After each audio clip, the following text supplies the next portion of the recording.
আজকে আমরা দেখব দ্বিতীয় পর্যায়ক্রমিক মূল্যায়ন 2025-এর জন্য প্রাক প্রাথমিক বাংলা প্রশ্নপত্র, যেখানে পূর্ণমান 30, সময় রয়েছে 60 মিনিট। দেখো, যেখানে নাম, বিদ্যালয়ের নাম, ক্রমিক সংখ্যা নিজেরা অবশ্যই ফিল আপ করবে। একটু নিচে চলে যাচ্ছি, যেখানে রয়েছে প্রশ্নপত্র, আগের ও পরের বর্ণটি লিখো।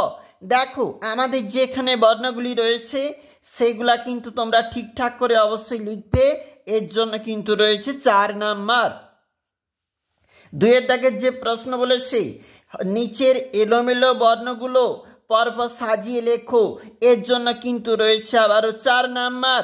3-এর দাগের প্রশ্ন, নিচের জোড়া ছবির নামগুলো লিখো। এর জন্য 4 নাম্বার। অর্থাৎ এই সমস্ত প্রশ্নগুলির জন্য অবশ্যই দেখে নাও, যেমন বল, যেমন বই, যেমন কল, এইভাবে কিন্তু এগুলা হচ্ছে। দেখো, নিচে রয়েছে অর্থাৎ প্রশ্নপত্রগুলি। তোমরা সম্পূর্ণ প্রশ্ন খাতায় তুলে তারপর প্র্যাকটিস করো বা তোমরা প্রিপারেশন নাও। এটা পরবর্তী পেজ, যেখানে ছবি দেখে সঠিক নামের উপরে টিক চিহ্ন দাও বলেছে। 4 নাম্বার রয়েছে। আম রয়েছে, ছাতা রয়েছে, এইভাবে এগুলা রয়েছে একটা একটা করে। তোমরা দেখতে পাচ্ছ এখানে টিক চিহ্ন দেওয়া রয়েছে।